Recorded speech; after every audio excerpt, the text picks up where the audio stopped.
Giorno è convenevoli formulaici, genetliaci, ricorrenze, commemorazioni, rilevamenti demoscopici e musica per voi. La verità è che sono cattivo, ma questo cambierà. Io cambierò. È l'ultima volta che faccio cose come questa. Metto la testa a posto, vado avanti, rigo dritto, scelgo la vita. Già adesso non vedo l'ora. Diventerò esattamente come voi. Il lavoro, la famiglia, il maxi televisore del cazzo, la lavatrice, la macchina, il CD e l'apriscatole elettrico. Buona salute, colesterolo basso, polizza vita, mutuo, prima casa, moda casual, valigie, salotto di 3 pezzi, fai da te, telequiz, schifezze nella pancia, figli, a spasso del parco, orario d'ufficio, bravo a golf, l'auto lavata, tanti maglioni, Natale in famiglia, pensione privata, esenzione fiscale, tirando avanti, lontano dai guai, in attesa del giorno in cui morirai. Benvenuti tutti al... Che giorno è? Radio Libertà. Per la precisione una succursale del Bar Sport di Radio Libertà, perché parlavo con Francesco il Grande e dicevo, guarda, poco prima di entrare in onda, in 4-5 parlare di calcio. Addirittura io poi mi sono messo a parlare di Luis Suarez, della grande Hitler, loro fantacalcio, Milan, Roma, Juve, Inter ovviamente, Bologna, e ho detto è proprio un posto di calciofili marci, perché nessuno ha detto un beh sulla vittoria di Sinner di ieri, che è il primo italiano a vincere 3 slam e che ha vinto in una maniera paurosa. Sapete che io preferisco Musetti e Alcaraz, però ci troviamo di fronte a un fenomeno assoluto. Io avrei paura. Beh, una volta, Francesco, mi sembra agli US Open. Sì, agli US Open, ero in vacanza, l'ho visto agli US Open, a uno gli ha fatto saltare la racchetta, ma era il numero 19, che era stato il numero 8, era in quarti, ha provato a prendere, gli è saltato via la racchetta, perché è una cosa, complimenti al meraviglioso carotone sudtirolese.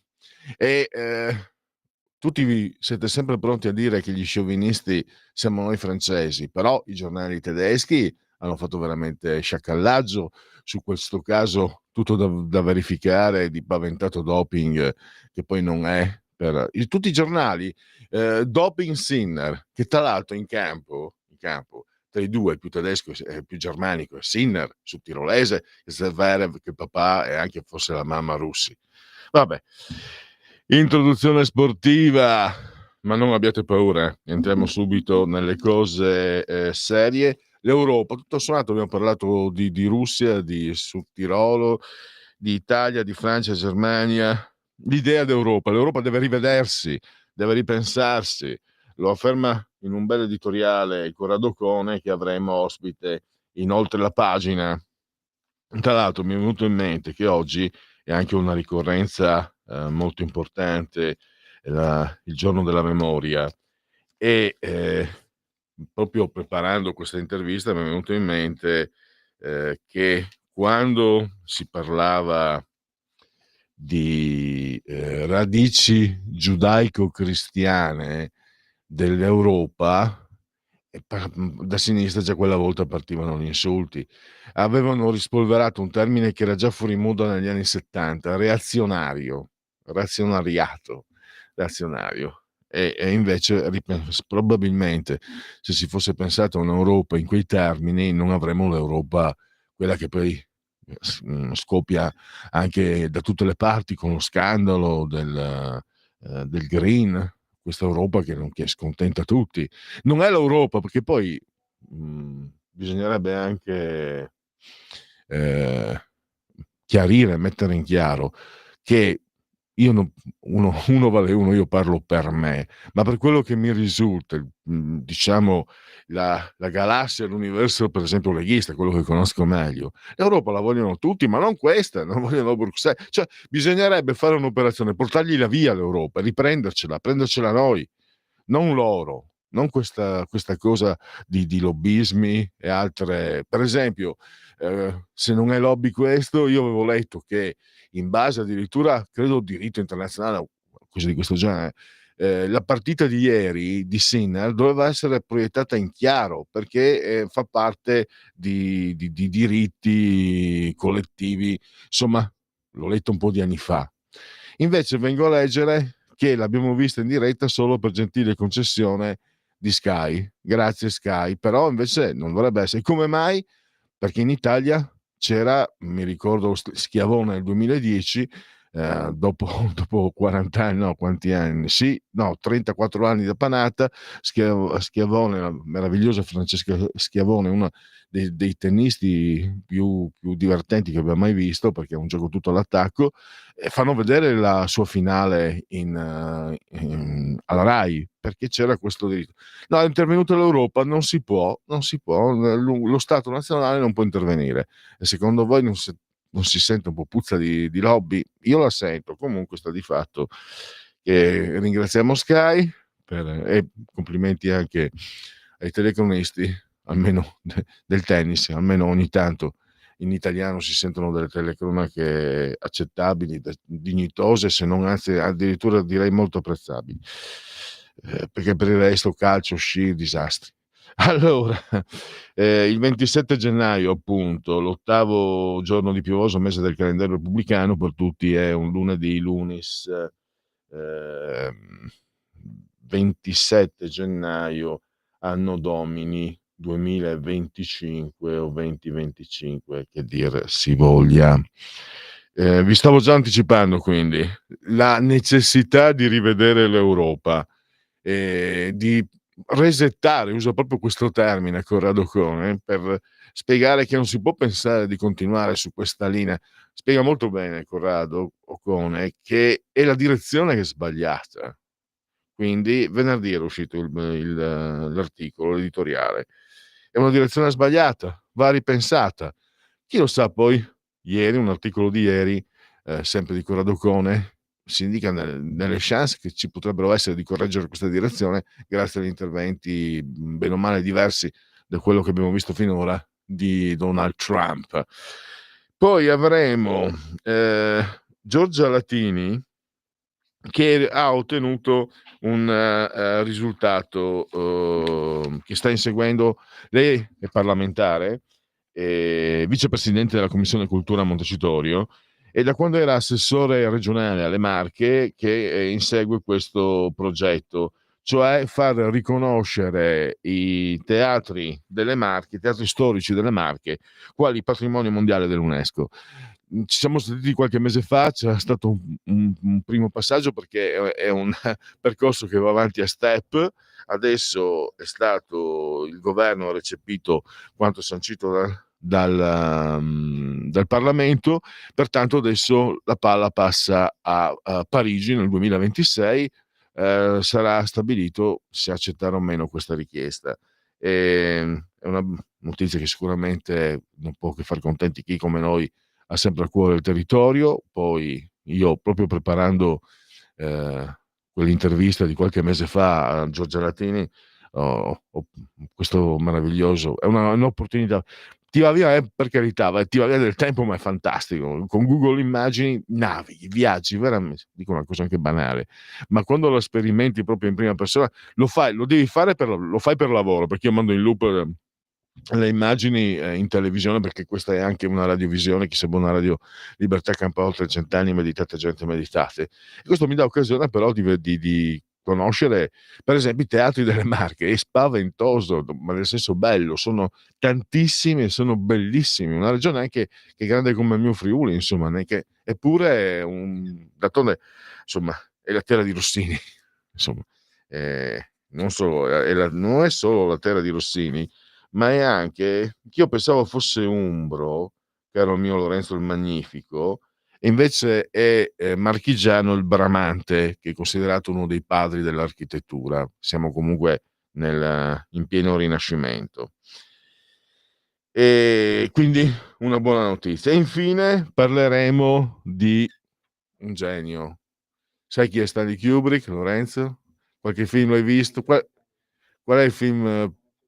Arancia Meccanica, ma è quello che preferisci perché con Filippo Ulivieri, che è stato definito mi sembra l'avevo anche scritto, ecco, il New York Times lo ha definito il maggiore esperto italiano di Stanley Kubrick. Lui cura l'archivio di Kubrick, il più grande database della vita e delle opere di Stanley Kubrick, e ha scritto questo libro che si chiama Sulla Luna con Stanley Kubrick. Allora, tu sai che ci sono i terapiattisti, sai che ci sono quelli che negano che ci sia stato lo sbarco sulla Luna. Allora, una leggenda metropolitana dice, secondo una leggenda metropolitana, quel filmato falso sarebbe stato filmato, sarebbe stato prodotto, sarebbe stato fatto da Stanley Kubrick in persona, che avrebbe filmato il falso lunaggio sulla Luna. Falso lunaggio sulla Luna, sul satellite. Aspetta, è la Luna che è il satellite nostro, noi che non mi ricordo, mi confondo sempre. Comunque c'è questa leggenda metropolitana, e quindi ne parleremo con Filippo Olivieri, che ha scritto un libro dove si svela questo e si svelano anche tanti altri. Per esempio, una leggenda diceva, secondo una leggenda, essendo andate perdute le copie, i negativi del dottor Stranamore, secondo una leggenda lui avrebbe riversato tutto il film il dottor Stranamore sulla sua Nikon. Non può essere tecnicamente possibile, perché proprio Filippo Olivieri ha calcolato che ci sarebbero voluti 4.000 rullini da 36 pose. Non sarebbe possibile. Ci sono anche altre leggende. Non è vero che lui abbia torturato certi attori, come la protagonista di Shining e altro ancora. Comunque le leggende sono affascinanti, e secondo me, allora, lui dopo 1999, Odissea nello spazio, Arancia Meccanica, che è il film citato da Lorenzo, e poi Barry Lyndon, che lui può permettersi, perché è diventato ricco e famoso, lo era anche prima, ma comunque può permettersi di gestirselo, ed è il primo, e finora era l'unico, fino a un caso recente di un film presentato credo a Cannes un paio d'anni fa, era l'unico film prodotto senza luci artificiali, a luce naturale e basta. Infatti ogni immagine è un quadro impressionante. Per girare questo film ha usato delle lenti speciali. Allora la mia idea è che magari lui ha fatto il filmato per la NASA, e la NASA gli hanno dato queste lenti speciali per potersi permettere un film che non ha uguali, un film impossibile. Parlavo con un amico che aveva fatto anche in gioventù il tecnico di luci per il teatro, mi diceva non è possibile fare una cosa del genere. Ma questo Kubrick, Barry Lyndon l'ha fatto credo nel 75, questo mio amico 30 anni fa, nel 95, che mi raccontava che secondo lui era impossibile fare un film senza luci artificiali. Comunque ne parleremo con Filippo Olivieri. Poi ancora, per quanto riguarda i convenevoli formulaici, per ricordarvi che siete simultanei con noi quando sono scoccate le 12:57. Noi siamo Lorenzo il Magnifico, Francesco il Grande si è avvicendato, e siamo sospesi a 137,6 metri sopra il livello del mare.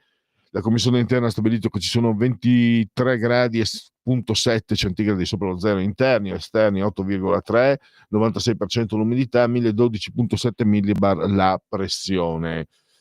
Un abbraccio forte come sempre alla signora Camilla, Clotilde, Carmela e Adrianangela.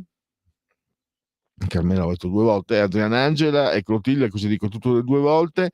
È arrivata anche Donna Sveva, che quindi abbiamo una coppiata vincente, i gemelli del gol. Voi non sapete chi erano i gemelli del gol, non potete saperlo, forse non erano neanche nati i vostri. Dopo, prima ancora, il Torino che vince contro la non si possono fare questi gesti. Pellegrini, sei anche vecchio, non fare questi gesti. Eravate davanti 5 punti, il Torino di Radice vi insegue e vince lo scudetto.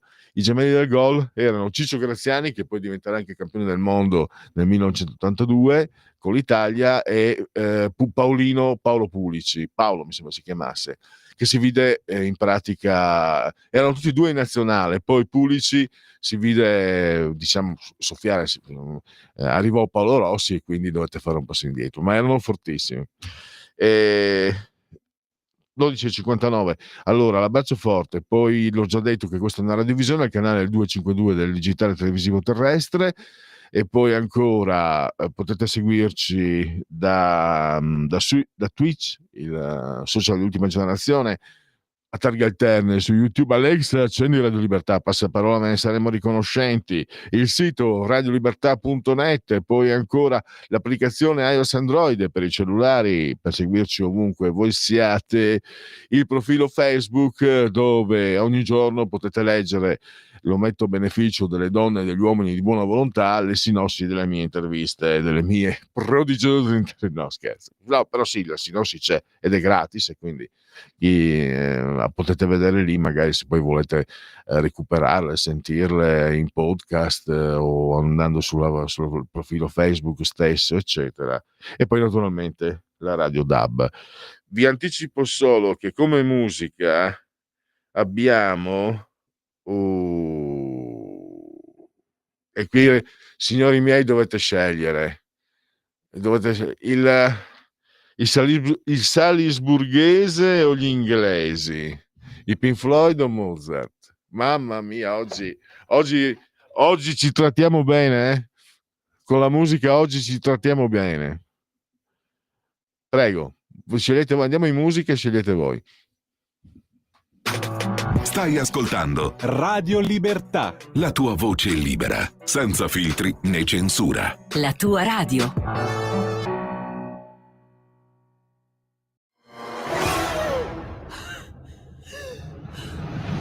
Pensa a respirare. Ora abbandonati. Che cosa vedi? Luce, oscurità, l'equilibrio. È tanto più grande. È stato un risveglio. Hai sentito? Conosco una sola verità.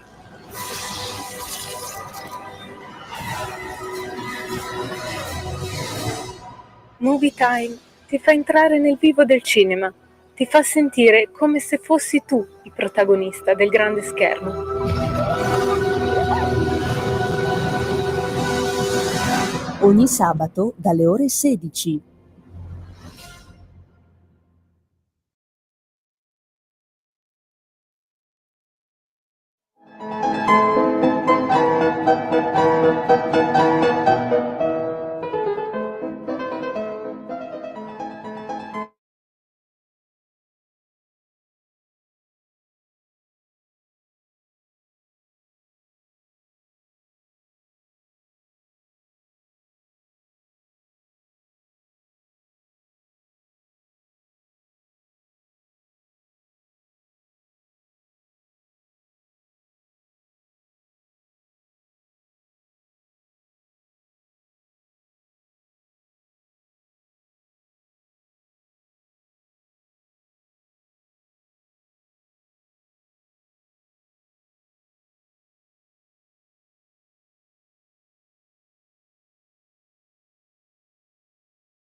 Eccoci, andiamo proprio Wolfgang Amadeus Mozart. Questo oggi cade il suo genetriaco, il salisburghese, che lo abbia avvelenato Salieri, come fa presagire, fa intendere il famoso film Amadeus. Lo sapete, c'è anche un'altra leggenda metropolitana che amo ricordare, che lo abbiano addirittura scritto un libello in quel di Venezia. Allora, secondo questa leggenda metropolitana, Mozart non sarebbe morto a 36 anni, no? 791, 56, 66, 76, a 35 anni, ma sarebbe riparato in Italia perché inseguito dai propri creditori, era pieno di debiti e quindi succede. E allora per non perdere tutto scappa in Italia, dove viene accolto da conoscenti, amici, eccetera, e alla fine pare che abbia riparato nelle Marche, ospite di Gioacchino Rossini. Quindi lui componeva per Rossini e Rossini in cambio lo manteneva. Questo spiegherebbe il motivo, poi per motivi di età a un certo punto Mozart sarebbe morto, sempre che secondo questa leggenda metropolitana sarebbe morto di vecchiaia, e Rossini non ha più avuto la materia prima e ha smesso di comporre le sue famose opere. Questa è una leggenda metropolitana. Lewis Carroll, come tremendamente tardi, esclamò il coniglio estraendo l'orologio dal panciotto. Charles Dodgson, Alice nel Paese delle Meraviglie, Lewis Carroll. Poi l'hanno messa via un bel po' di anni fa, prima che ci fosse tutto sto mito. Era scoperta una specie di scandalo perché avevano trovato dei disegni o addirittura dei daguerrotipi nel suo studio, sto parlando di Lewis Carroll, di bambine nude, e quindi sarebbe un pedofilo. Poi la cosa alla fine è rientrata, insomma. Un grandissimo pensatore, il padre del pensiero liberale conservatore italiano, Giuseppe Prezzolini. L'errore è una delle azioni, è un'azione potente come più della verità, l'errore. Pensate un po'. Poi abbiamo una grandissima attrice, io me la ricordo per Il posto delle fragole, un film favoloso di Ingmar Bergman. No, gli aggettivi sono brutti. Un film di Ingmar Bergman, Il posto delle fragole. Io ogni 2 o 3 estati mi metto lì, lo guardo, mi commuovo, la mia buona parte, faccio un po' di sedazione nervosa nei confronti delle mie fragilità, grazie a questo film che ha il suono veramente dell'armonia. Giovanni Arpino, un grande scrittore, giornalista, credo sia lui che ha avuto forti polemiche con Gianni, erano amici, poi hanno litigato. Comunque disse Giovanni Arpino: fanno più disastri gli scienziati di quanti ne abbiano combinati gli ignoranti. Lui è morto nell'87, quindi non facevo allusioni al Covid. Uno dei più grandi, non conosciutissimo, perché lui, Roma ha il controllo sulla TV, sui media, sul cinema, eccetera, sulle produzioni televisive, mentre diciamo il controllo, il comando, la leadership, se non parlare di egemonia, se non vogliamo parlare di egemonia, c'è la Milano. Milano ha anche il controllo, l'egemonia, la leadership dei fumetti. E forse uno di questo è uno dei motivi, un motivo semplicemente geografico, niente di che, per cui Gianni De Luca, che è stato uno dei più grandi fumettisti di tutti i tempi, non è poi così conosciuto, anche se lui, il suo personaggio, il commissario Spada, era sicuramente, credo lo trovassimo sul Corriere dei Ragazzi, mi sembra. Comunque il commissario Spada è un personaggio molto conosciuto, ma c'era la Bonelli, c'era l'editoriale Corno, c'era insomma la Mondadori, eccetera, che pubblicava Linus, se non sbaglio, non vorrei sbagliare, eccetera. Questo secondo me, perché poi è considerato Gianni De Luca proprio, ci sono maestri assoluti anche Frank Miller stesso, il Cavaliere Oscuro, Batman, lo considera uno dei suoi maestri.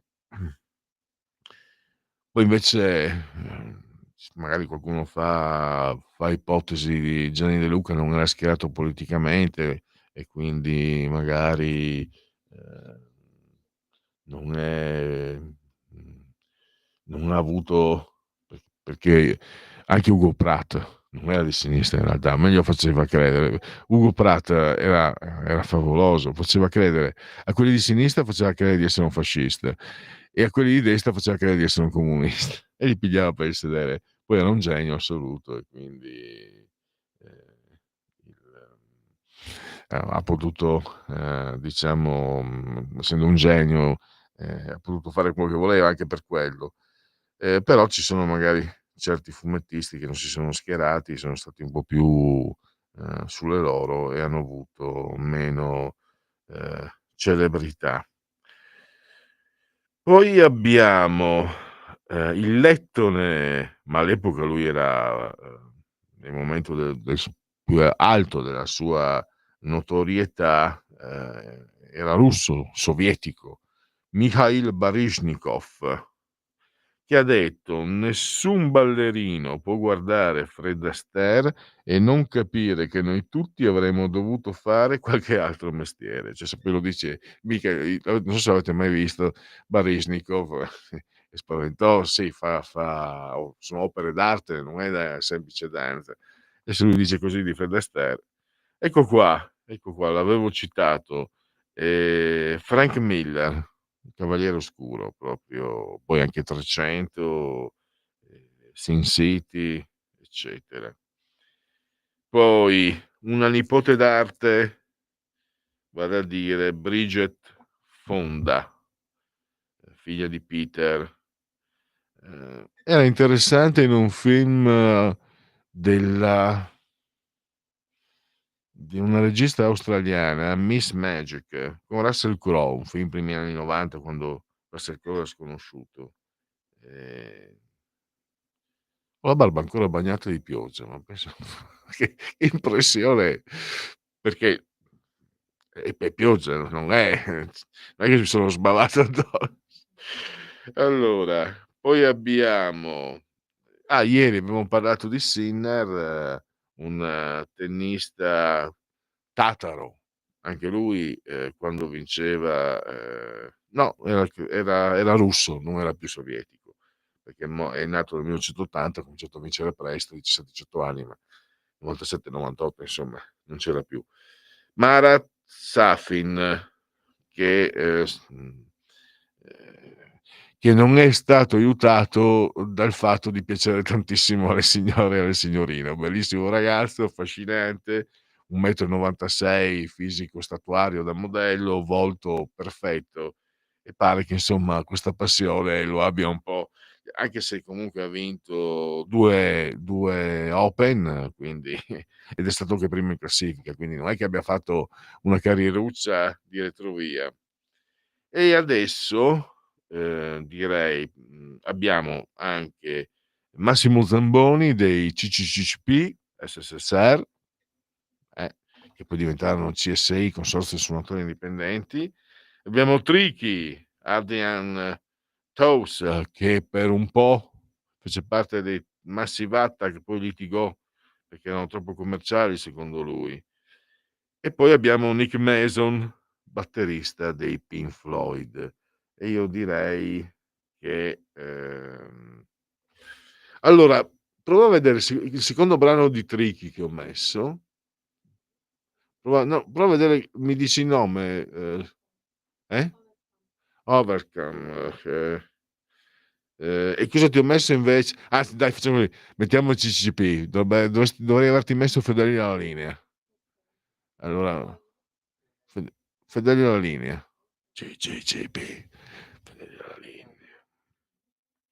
Arriva quindi, tra l'altro avevano non è che proprio avessero litigato, si erano separati, ma si sono riuniti con Giovanni Lindo Ferretti, e quindi sono di nuovo attivi, quindi celebriamo anche questa reunion.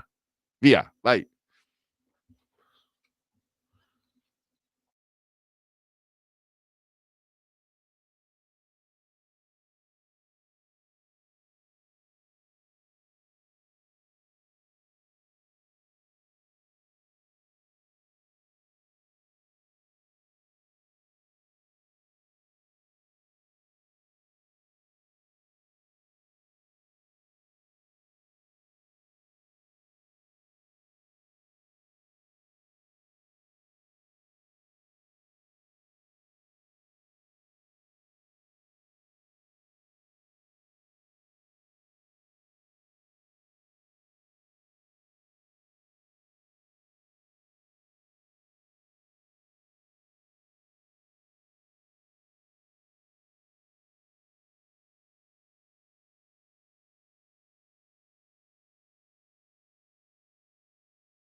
Allora, questa Rannarella mi sembra, quindi comunque sempre loro, sempre Giovanni Lindo Ferretti e soprattutto Massimo Zamboni, che oggi compie la bellezza di 68 anni.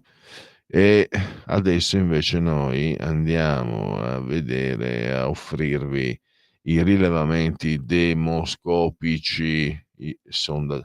Dimenticavo anche linee aperte 0292 94 7222, ripeto il 02 92 94 7222, e poi c'è anche il numero del WhatsApp 340 670 9659. Ecco qua, un attimo, ce l'ho segnato a sinistra, mai coperto, ce l'ho anche segnato a destra, ma essendo mancino tendo più a volgere lo sguardo a sinistra. Infatti si studiano i portieri anche, Lorenzo, in base, perché il mancino si butta meglio sulla sinistra, si dice. Poi adesso addirittura c'era una statistica che dimostrava che chi indossava una maglia rossa tra i portieri prendeva meno gol. Quindi, e questa è una cosa vecchia, precedente agli algoritmi e questo, eccetera. Quindi anche gli algoritmi hanno inventato tutto loro.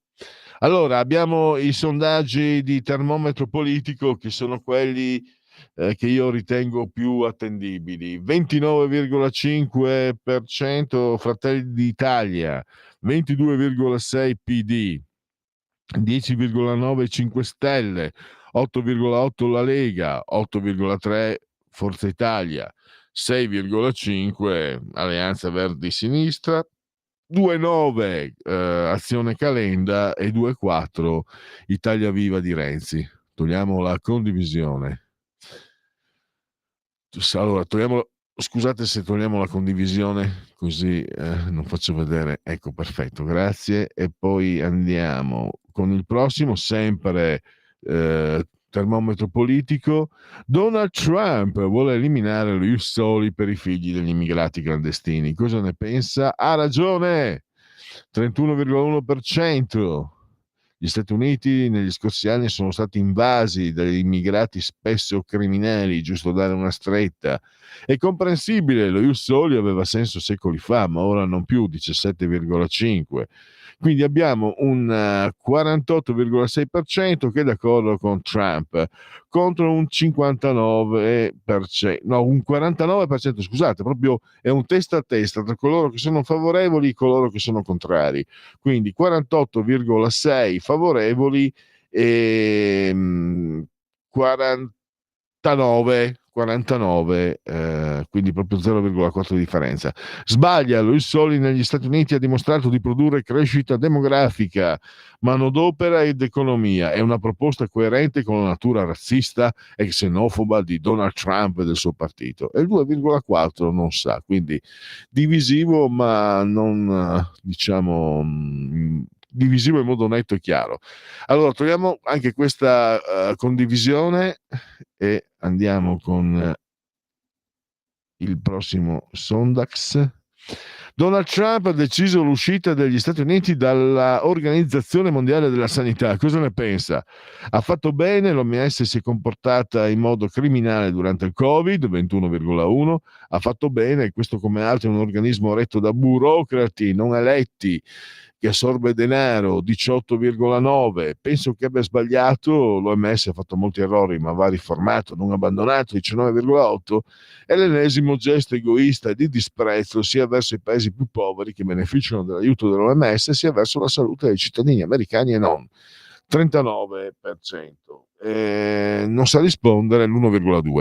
Quindi in questo caso invece stiamo parlando di OMS, abbiamo 21, 39, 40 sono favorevoli, sono con Trump, però poi sono 58,7 30, 49, 58, scusate, 58,8 invece, quindi diciamo poco più di un terzo favorevoli, un po' meno di 2/3 contro. Togliamo condivisione.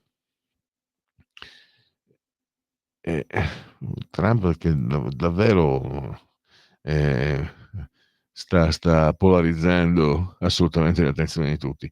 Cosa pensa del progetto di Trump di portare sotto il controllo USA il canale di Panama e la Groenlandia? Ha ragione, sono aree di grande importanza, 10,9, che potrebbero essere controllate e influenzate da paesi nemici come la Cina.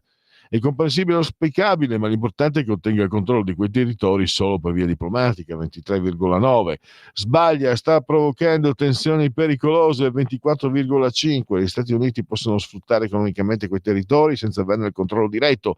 È folle, rischia di provocare guerre, morti e destabilizzare ulteriormente l'Occidente. Allora il 4,3 non risponde. Quindi qui abbiamo il 60,9 che è contrario e il 34,8 che è favorevole, un po' come prima, insomma, quasi meno dei 2/3 contro Trump e poco più di un terzo favorevole. E qui stiamo parlando di canale di Panama. Via la condivisione, ecco, e poi ancora 2. Secondo lei il buon rapporto tra Giorgia Meloni e Donald Trump avvantaggerà l'Italia? Sì, Trump dà molto peso ai rapporti personali, la sua stima per Meloni renderà l'Italia il partner più importante per gli Stati Uniti in Europa. Lo pensa il 31,5? Sì, abbastanza, per esempio ci sarà d'aiuto per vicende come quelle di Cecilia Sala, ma dobbiamo avere buoni rapporti anche con i partner europei. 14,7? No, poco, un conto sono i rapporti personali che è importante mantenere, ma molto di più lo è la comunanza di interessi che non mi sembra certa. 12,7. No, per nulla, Trump fa solo gli interessi americani che non coincidono con quelli italiani, per esempio nel campo del commercio e delle spese militari. Non sa, non risponde l'1%, quindi qui abbiamo il 52,8 che contro, diciamo, questo rapporto non lo considera comunque importante, mentre il 46,2 è favorevole, quindi diciamo abbastanza prossimi e vicini. Via anche questa condivisione e poi abbiamo l'ultimo. Abbiamo a fiducia nel Presidente del Consiglio Giorgia Meloni, molta 27,5, 15,4 abbastanza, poco 9,6, per nulla 47. Quindi abbiamo 56,6 non hanno fiducia contro il 43, il 42,9 e qui possiamo togliere ogni condivisione. Allora, non condividiamo più nulla. Allora, uso sempre questa interlocuzione. Allora. E allora 60 minuti fa un'ora. Ti sentivi dire da bambino. Giuro, dalle mie parti. E allora 60 minuti fa un'ora. Vabbè. Eccolo qua. Per i portieri, i colori forti aiutano a sembrare più grandi e occupano negli occhi lo spazio di porta. Sono 50 anni che si sa, ma dormono, scrive Maurizio.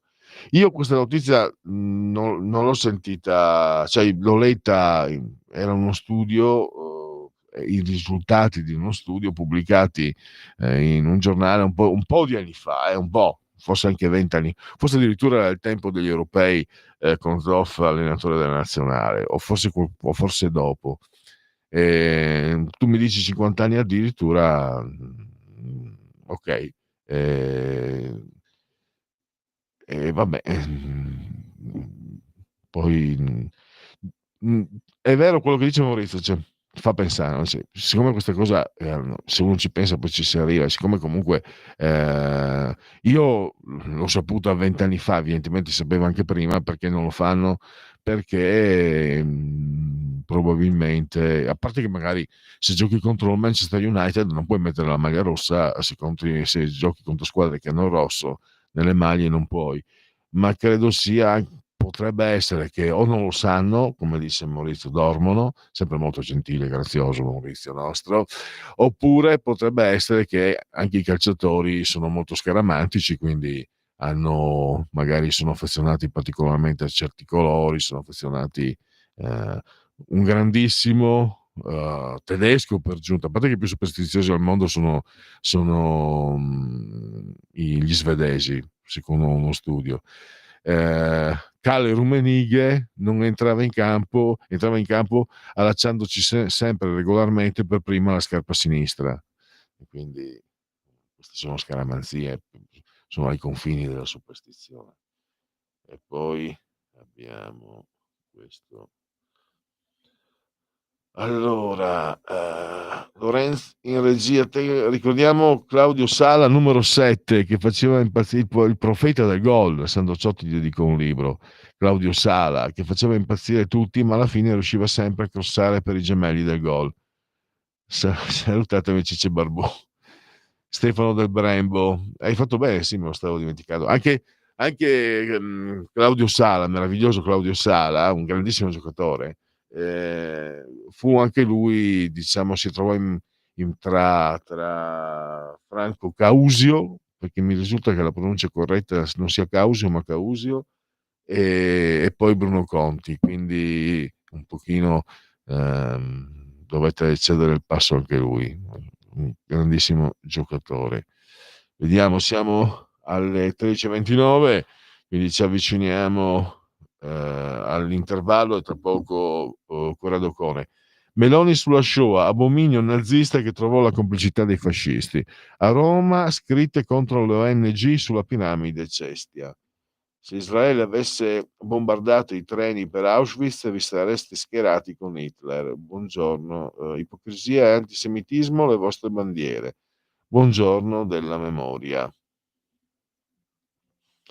Il gas Zyklon B, i denti d'oro, i topi, cosa era Auschwitz, la più immensa macchina della morte mai esistita. Qui vediamo, questa è l'apertura del Corriere, vediamo l'apertura. Gaza, i palestinesi tornano nel nord, Hamas dalla lista degli ostaggi da liberare, 25 vivi su 33. E poi eccolo qua, me lo diceva prima Lorenzo, sotto Kikoka, Radia Niangolan, ex giocatore di Cagliari, Roma e Inter, è stato arrestato in Belgio con l'accusa di traffico internazionale di cocaina. Il centrocampista era appena tornato in patria per giocare per il Rocker Thames, che milita nella Serie B belga. Il PM spiega, l'inchiesta si basa su presunti fatti di importazione di cocaina dalla Sud America all'Europa via il porto d'Anversa e la distribuzione di Belgio. E con questa brutta notizia, è un giocatore che ho sempre ammirato tantissimo, dispiace queste vicende. 13:30, intervallo, e tra 5 minuti Corrado Cone, Wish You Were Here, i Pink Floyd.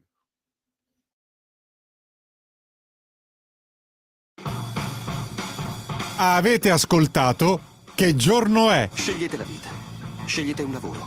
Scegliete una carriera, scegliete la famiglia, scegliete un maxi televisore del cazzo, scegliete lavatrici, macchine, lettori CD e apriscatole elettrici.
Va ora in onda Oltre la pagina.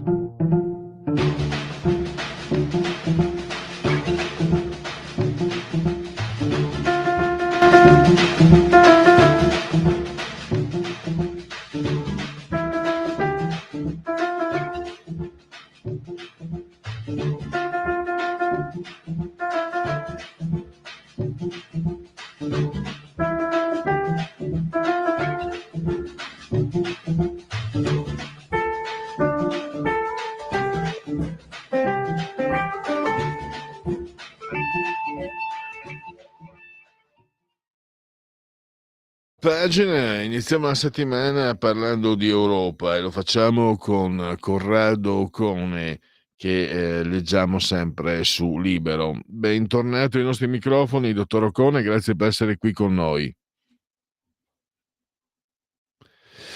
Allora, io volevo riprendere il suo articolo di venerdì sulla necessità di rivedere, di cambiare direzione.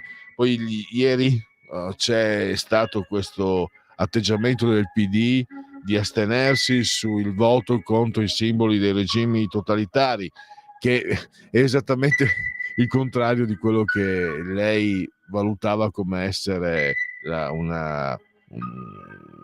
un'operazione da farsi.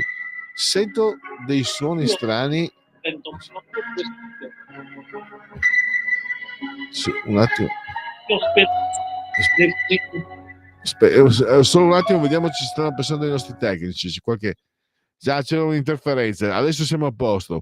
Allora, prima di tutto, insomma, tanta carne al fuoco, dottor Ocone. Io volevo partire però dalla ricorrenza di oggi, perché oggi è il giorno della memoria e io ricordo bene che chi parlava di ripartire, ma parlando di 20 anni fa, sto parlando di quando si discuteva ancora dell'euro, quindi anche più di 20 anni fa, chi si preoccupava di ripartire dalle radici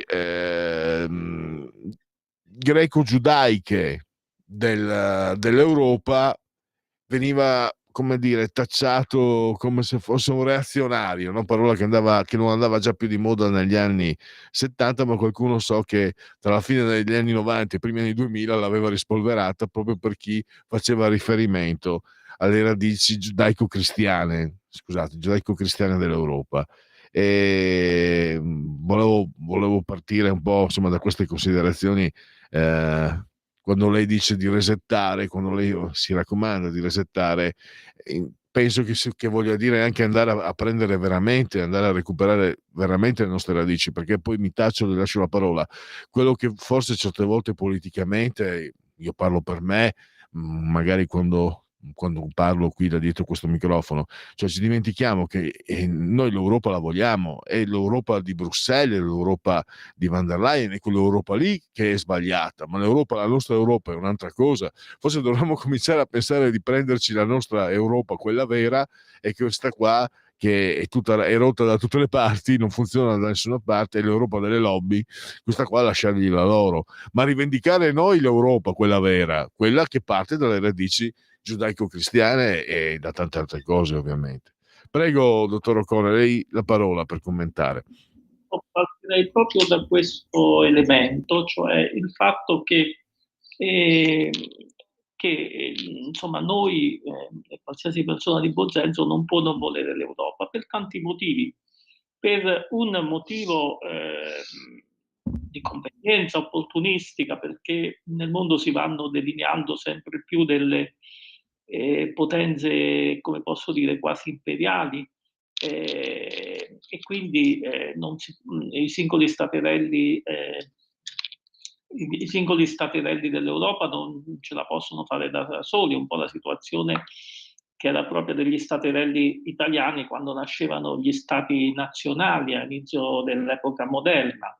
Ma la cosa importante soprattutto è che poi insomma, spinge verso l'Europa un motivo prettamente culturale, perché la cultura dell'Europa è una cultura ben precisa, l'Europa ha un'identità ben precisa, che poi l'identità dell'Occidente. Europa e Occidente sono quasi dei sinonimi.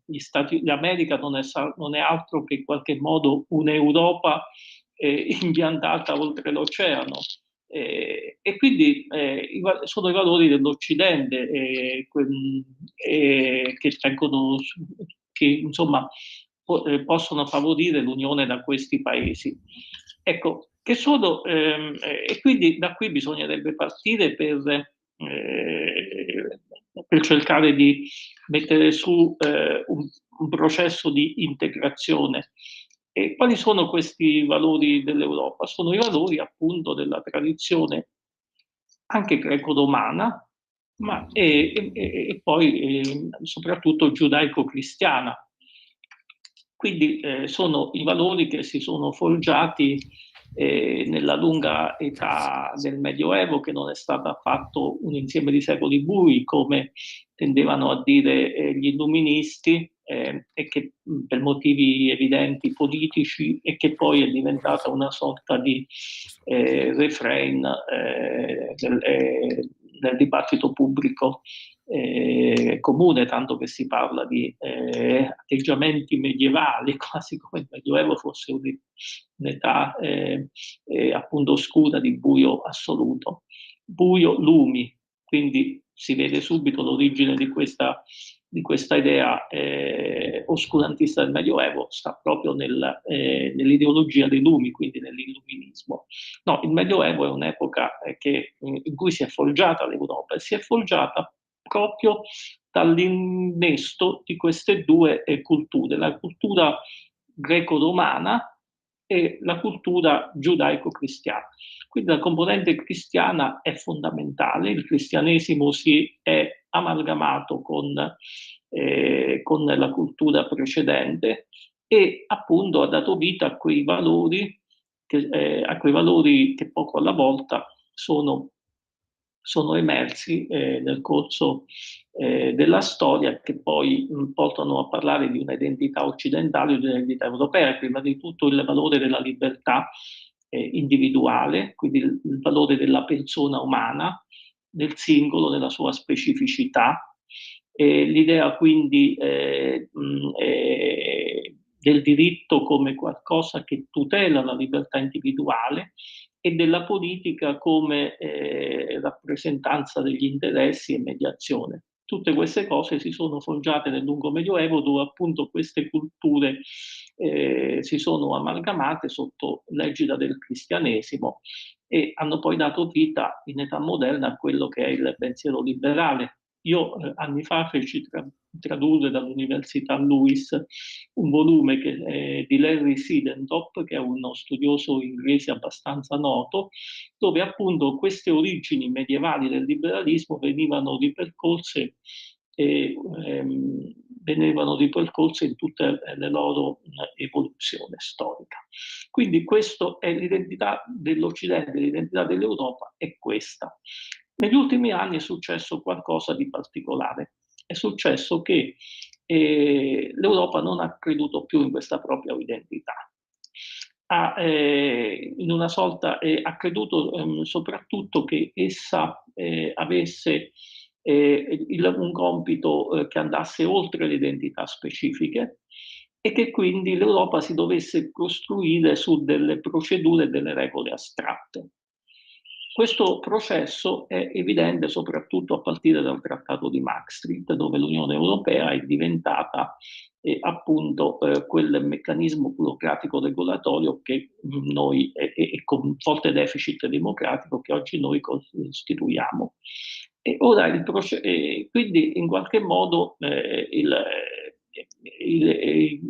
non bisogna gettare il bambino con l'acqua sporca. Il fatto che questa Europa non ci piace, che è un'Europa non democratica, anche per molti aspetti non liberale, che è fatta nelle stanze di Bruxelles da burocrati non eletti e non legittimati dal voto popolare, secondo un processo dirigistico che parte dall'alto, il fatto che questa Europa non ci piace non significa che dobbiamo gettare il bambino con l'acqua sporca, cioè dobbiamo appunto ripulire il bambino e farlo ritornare quello che era precedentemente. Quindi bisogna lavorare appunto su questi valori. Quindi, Però mi permetta, dottor Ocone, la interrompo, perché anch'io ho sempre dico sempre non eletti, ma alla fine non è detto che Vox Populi sia Vox Dei. Il popolo magari non sceglie sempre per il meglio. Quando piace a noi sceglie per il meglio, altrimenti no. Io pensavo piuttosto, è vero che non sono eletti, è vero che ci sono le lobby, ma a me sembra che manchi completamente la trasparenza, manchi quello, se non sbaglio ne parlavamo anche con lei, il sistema americano, il sistema politico prevede pesi e contrappesi.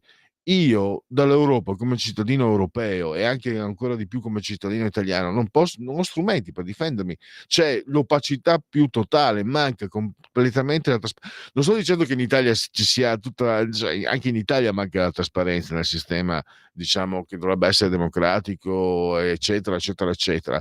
Ma questa Europa è un totem, là a Bruxelles, l'Europa Deus vult, l'Europa vuole, no? Partono dei dogmi che io non posso verificare, che io non posso trattare, che io non posso controllare. Mi sembra che fondamentalmente qui si tradisca l'idea di pensiero liberale prima ancora delle radici giudaico-cristiane, anche se a dire la verità le radici cristiane insegnano ad avere comunque un rapporto con la libertà di un certo tipo. Spero di essermi spiegato. Prego io. Allora, il fatto Vox Populi non sempre Vox Dei è vero solo in parte, nel senso che le nostre società occidentali si sono formate su un virtuoso compromesso fra il principio democratico e il principio liberale. Il principio democratico è appunto quello che, lo dico in modo banale, del voto a maggioranza, del contare le teste e quindi dell'importanza del popolo in quanto sovrano. Però il popolo è sovrano nei limiti stabiliti da un insieme di valori che sono appunto quelli dell'individuo, della dignità umana, del rispetto di quelli che con una frase un po' che a me non piace si chiamano diritti umani, eccetera, e che è l'apporto specifico del liberalismo a questa sintesi virtuosa, diciamo così. Detto in altri termini, si può dire pure che c'è un rapporto che deve essere sempre dialettico di tensione, cioè non deve mai risolversi a partire da uno dei due lati, fra il kratos, cioè fra il potere politico, e l'ethos, cioè la cultura e le idee di fondo, che poi fra l'altro anche questo è qualcosa di origine medievale, se non addirittura risalente al Vangelo, di origine medievale, perché tutto il Medioevo si è svolto all'insegna di una lotta che non ha avuto mai esito fra papato ed impero, ed è di origine evangelica perché, come sappiamo, la frase nota del Vangelo: dai a Cesare quel che è di Cesare e a Dio quel che è di Dio. Quindi la sintesi è sempre a partire da questa attenzione. Quello che è successo nell'Europa negli ultimi decenni è soprattutto un predominio del kratos, un predominio dell'ethos senza kratos, cioè sostanzialmente delle elite non elette hanno imposto ai popoli europei dall'alto, quindi secondo un progetto costruttivistico, ingegneristico, dei modelli prefabbricati che appunto sono quelli che poi ci hanno portato dove ci hanno portato. In questo secondo me ha avuto un ruolo non irrilevante anche la fine del comunismo, perché in qualche modo gli ex marxisti, questo è evidente soprattutto in Italia, hanno trovato nell'ideologia europeista una sorta di surrogato a buon mercato per sostituire la loro fede precedente, e quindi l'europeismo è diventato una fede, e da qui tutto l'ha detto l'Europa, l'Italia non è matura, il vincolo esterno, e tutto quello che io poi ho anche analizzato in diversi miei scritti. Però ecco, ovviamente il post comunismo è qualcosa di diverso dal comunismo nei contenuti, però perché i vecchi comunisti si sognavano, insomma, di essere ambientalisti, anti-industrialisti e tutto quello che sappiamo, però la forma è rimasta lo stesso, cioè l'idea di imporre dall'altro qualcosa che viene ritenuto buono a priori, a partire da ogni dialettica democratica. È rimasto il vizio di demonizzare gli avversari, quindi di tendere a un pensiero unico e quindi non dimentichiamo che, ad esempio, per quanto concerne il Partito Comunista Italiano, il Partito Comunista Italiano è stato sempre costantemente contrario al processo di unificazione europea, fino agli anni, a fine anni 70 e inizio anni 80, quando di colpo c'è stata la conversione all'europeismo, e come tutte le conversioni rapide, insomma, restano sempre qualche sospetto. Ma perché era contro? Sicuramente per la matrice. Oggi c'è un articolo molto bello sullo stesso tema del mio articolo, ma fatto con enorme maestria da Antonio Socci, sempre sul Libero, e Socci ricostruisce questo processo. I marxisti erano contrari al processo di integrazione europea, uno perché il processo di integrazione europea non è stato voluto dai padri fondatori, come si dice la retorica, ma in prima istanza dagli Stati Uniti, che avevano necessità di contrapporre un blocco unito ai paesi del patto di Varsavia. E secondariamente perché la loro ideologia era un'ideologia internazionalista e nella fattispecie dipendevano da Mosca. Poi c'è questa conversione, quindi l'europeismo diventa una sorta di succedaneo, di surrogato dell'ideologia precedente. Questi fattori, legandosi a una sorta di egemonia culturale e di un fenomeno che chiamiamo globalismo, che nasceva dall'incrocio fra il politicamente corretto e una idea del liberalismo fortemente diverso da quello classico, il cosiddetto neoliberismo per intenderci.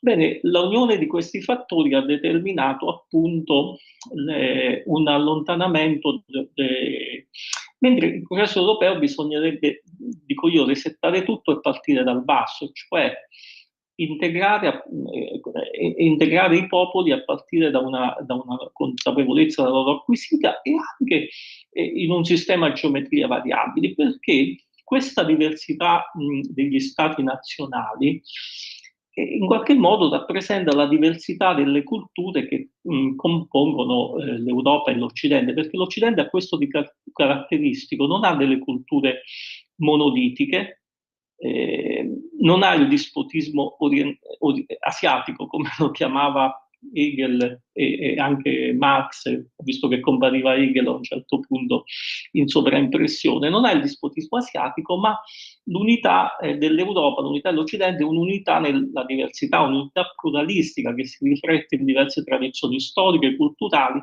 che gli stati in qualche modo rappresentano. E quindi anche se pure lo Stato ovviamente non è una forma definitiva a mio avviso, però ecco, quindi un'Europa diversa è un'Europa di alleanze che partono dal basso, dalle comunità, dagli stati, e quindi l'Europa vera deve essere costruita su un federalismo vero, non un federalismo accentratore, ma un federalismo che tenga appunto conto di queste differenze che sono anche la ricchezza dell'identità europea. È proprio questo che è mancato, no? Cioè, questa era una riflessione che sentivi anche già 30 anni fa, quando a partire dal 1992 si parla seriamente in termini sempre più allargati di europanità. Cioè, non si può dire, credo, questo vado un po' così, in modo un po' aleatorio, non si può dire che gli italiani, i tedeschi, i francesi, i belgi, ma anche gli sloveni, e mi ricordo anche alcuni suoi articoli, i cechi, gli slovacchi, Ne abbiamo parlato anche in tutti, non si trasmissione. può, ecco, non si può dire che non ci sentiamo europei.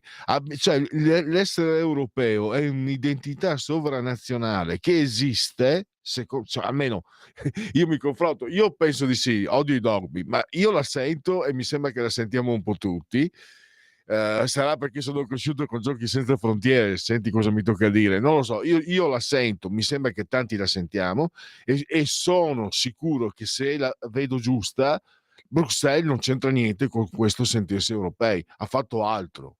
Assolutamente, Bruxelles in qualche modo pure Strasburgo. No, io poi volevo dire che nell'articolo invece io l'avevo incentrato un po' su, a me fra le frasi fatte appunto dei cosiddetti europeisti lirici, gli eurolirici, a cui io contrappongo gli europeisti scettici che sono stati da sempre liberali, sia di destra, fra virgolette, come Margaret Thatcher, sia di sinistra come Ralph Dahrendorf. Bene, nella retorica degli eurolirici c'è stato, oltre a ce lo ha detto l'Europa, eccetera, eccetera, tante altre frasi fatte, c'è stata anche la frase fatta, che poi era una frase di Monnet che nel suo contesto aveva ovviamente un valore, che l'Europa sarebbe cresciuta nei momenti di crisi, nell'affrontare le crisi sostanzialmente. Ecco, e in effetti però perché si ripeteva questa sorta di mantra? Perché in qualche modo si pensa che l'Europa debba crescere aumentando ancora i processi centralistici e accentratori del potere, e quindi tutte le tecniche che vengono messe su, a cominciare dal voto. Invece no, il processo, l'Europa deve diventare qualcosa d'altro, quello che è nella sua origine, nel suo DNA.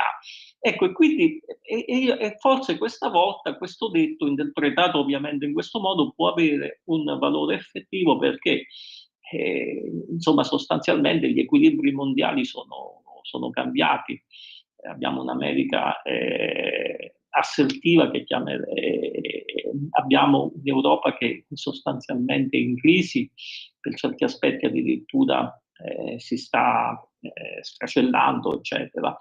Però ecco, da questa crisi può nascere qualcosa di più serio, di più forte, che però non è quella super stato unico a cui pensano gli europeisti tutti di un pezzo, ma è un'Europa delle comunità, delle popolazioni, un'Europa compiutamente liberale e occidentale. Tanto, quando lei prima ha detto il vezzo, chiamiamolo così, comunista di demonizzare l'avversario, adesso un po' è passato, ma per anni il marchio di euroscettico era il marchio dell'infamia, neanche l'appestato, neanche neanche il lebbroso veniva. Ralph Dahrendorf, che sicuramente era un liberal democratico, quindi non era un liberale di destra, si definiva proprio un europeista scettico. E un suo libretto pubblicato in Italia per la terza, se ricordo bene, ha proprio questo titolo, Per un europeismo scettico. Va bene, allora chiudiamo questo collegamento, siamo arrivati al termine. Io ringrazio ancora Corrado Ocone, lo leggiamo sempre su Libero, e a risentirci a presto, dottor Ocone, grazie ancora. Poi, grazie e buongiorno. Siamo in chiusura, non so, c'è una telefonata, non so. Dopo, perfetto. Allora, usciamo dalla condivisione, vediamo se ci sono novità da darvi sul fronte delle ultime notizie. Siamo sull'ANSA, l'apertura dell'ANSA. Hamas consegna la lista, vivi 25 su 33 ostaggi, più di 200.000 sfollati tornati nel nord di Gaza. Poi ancora Meloni, sui dazi lo scontro non conviene a nessuno. Meloni, Shoah, una tragedia d'opera di nazisti con fascisti complici. A Roma, slogan anti-ONG, sareste stati con Hitler.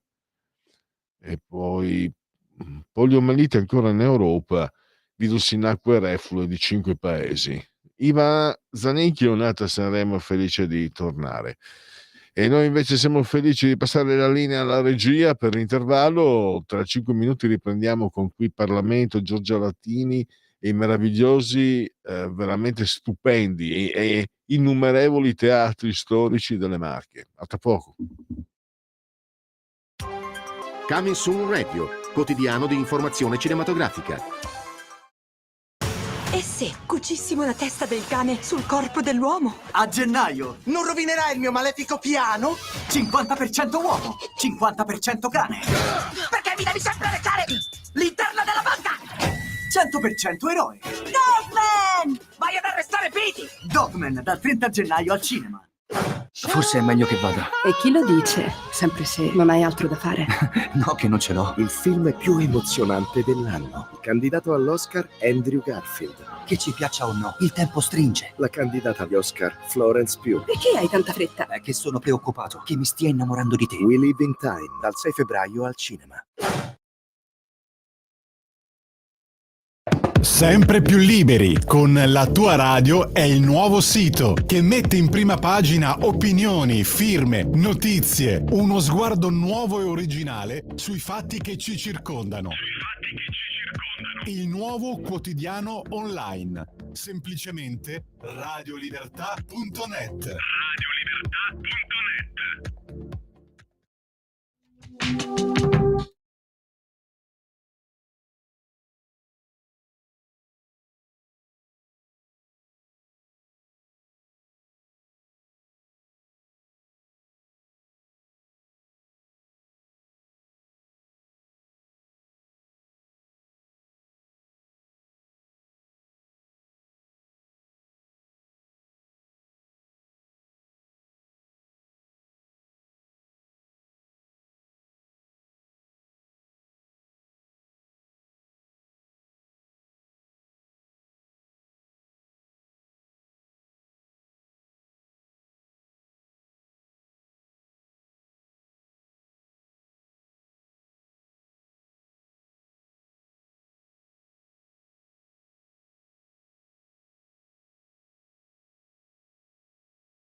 Rientriamo sempre Radio Libertà in simultanea con noi quando sono scoccate le 14:05. Tra poco parte la sigla di Qui Parlamento e introdurremo la prossima ospite. Allora, sigla di Qui Parlamento.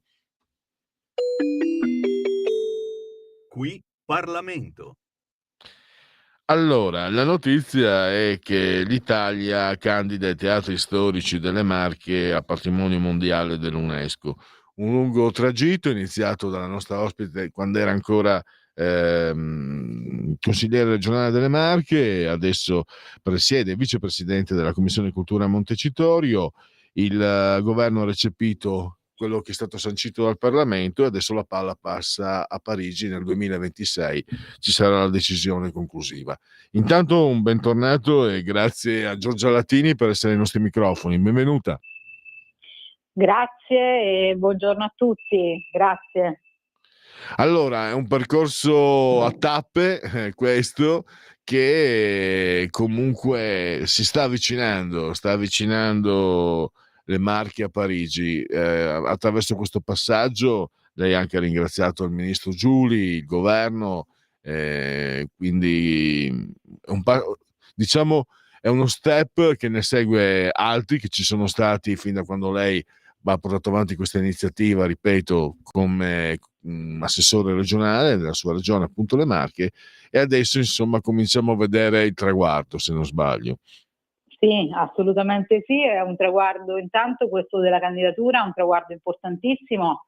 Ecco, ricordo che insomma ci abbiamo messo ben oltre 2 anni per costruire un dossier che poi potesse venir giudicato valido sia a livello anche già degli uffici, insomma, dell'UNESCO di Parigi, perché ovviamente è stato già mandato a loro, perché quando poi si fanno delle candidature anche nazionali, che i vari stati appunto partecipano alle candidature nazionali, c'è un primo passaggio anche a Parigi, e devo dire che il nostro dossier è stato insomma ritenuto idoneo e non sono state neanche chieste delle integrazioni, quindi ecco, anche questo è sicuramente un inizio importante, un dato importante. E poi ecco, siamo riusciti ad arrivare insieme ad altre candidature italiane, il governo ecco, ha scelto proprio questa qua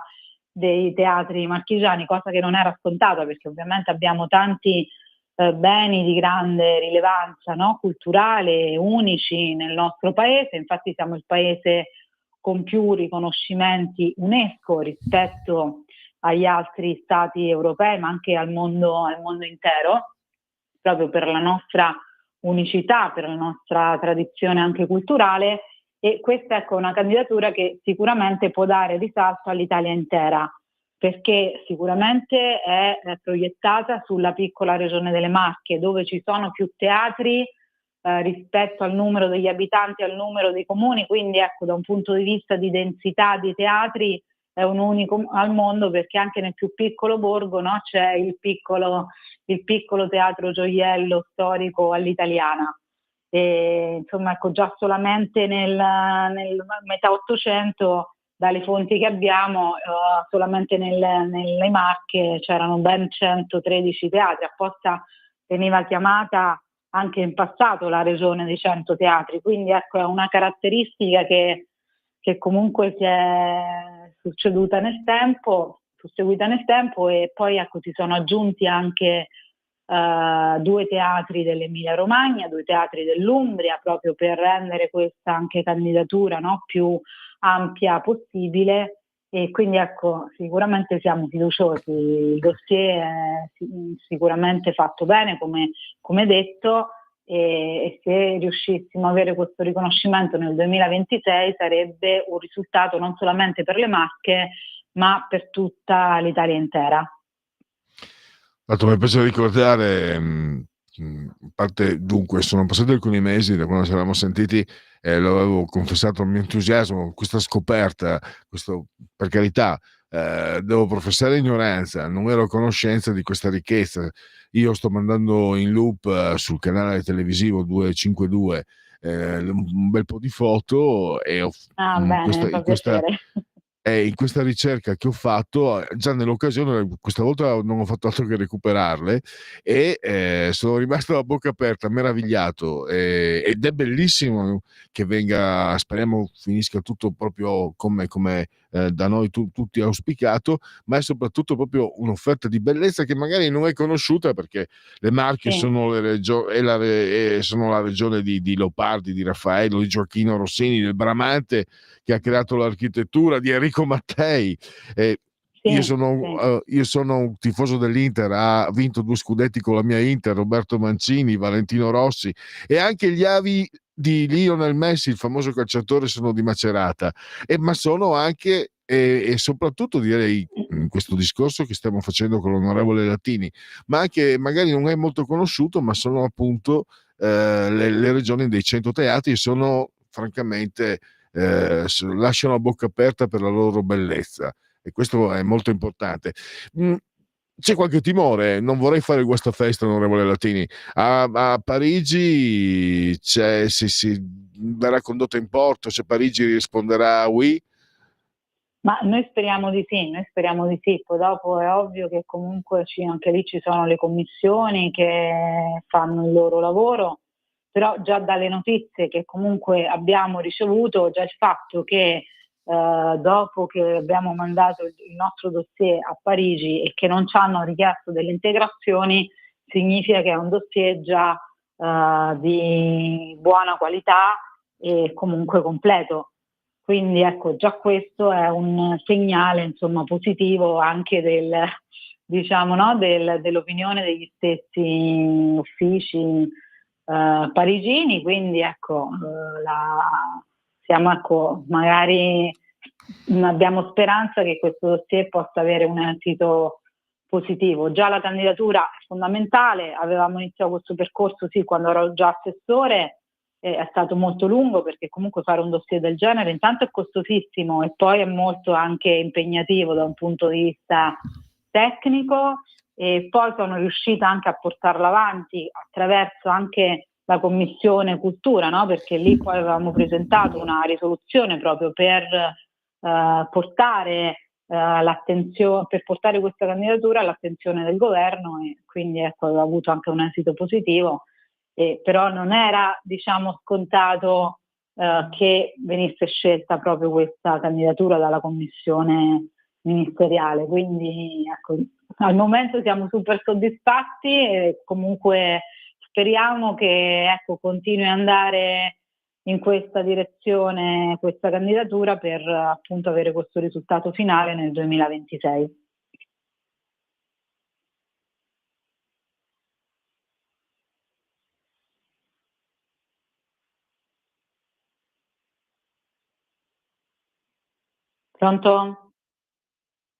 Pronto? Ecco, sì, no, ecco, dicevo, ecco, mi era andato via l'audio. Allora, no, dicevo, in conclusione, c'è, oltre al merito, no, di questa operazione, che bellezza omnia vicit, cioè i teatri, la sua regione, quindi particolarmente meritoria, c'è un altro messaggio che si può leggere più o meno in controluce, cioè la perseveranza, la fatica, la perseveranza, la trattativa paga. Lei si è sentita anche, ha ringraziato anche pubblicamente il ministro Giuli, e quindi diciamo che qua in Lombardia dicono mai mulata endur, no? Non mollare mai, tenere duro, e mi sembra che passi questo messaggio, che se si insiste con la giusta dose di quello che ci vuole, anche di diplomazia, di capacità, eccetera, si può arrivare anche in politica a traguardi insperati. Sì, infatti ecco, mi fa piacere che anche il Ministero ha riconosciuto l'impegno, ma soprattutto anche la qualità del progetto. Benissimo, allora noi lasciamo l'onorevole Giorgia Latini ai suoi impegni, la ringraziamo, la vicepresidente della Commissione Cultura a Montecitorio, la ringraziamo ancora, e a risentirci a presto. Grazie, a presto, buon pomeriggio.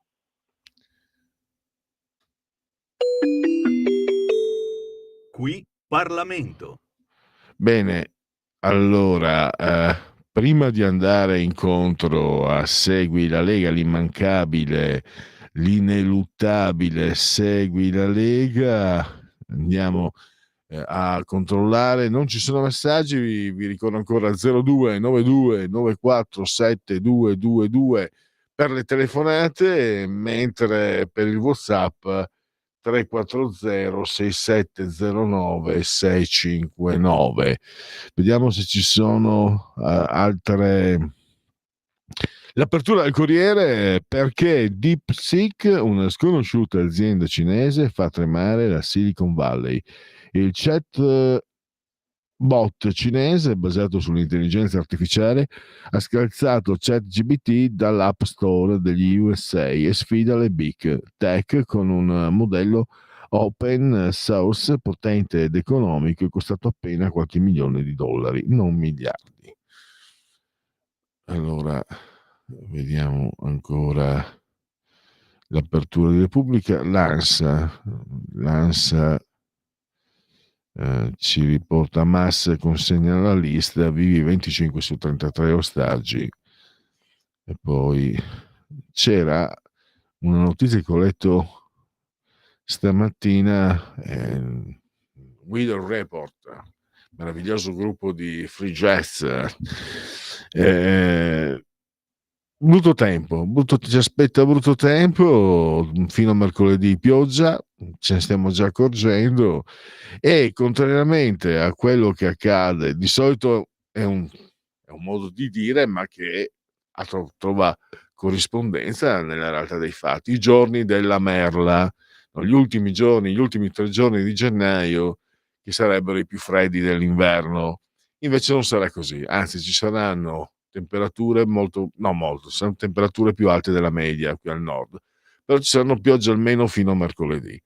Aprite l'ombrello, oppure fate come me, mettetevi il cappello oppure il cappuccio, il poncho, insomma, proteggetevi perché fa freddo, quindi bagnarsi adesso poi si rischia delle ripercussioni sulla propria salute.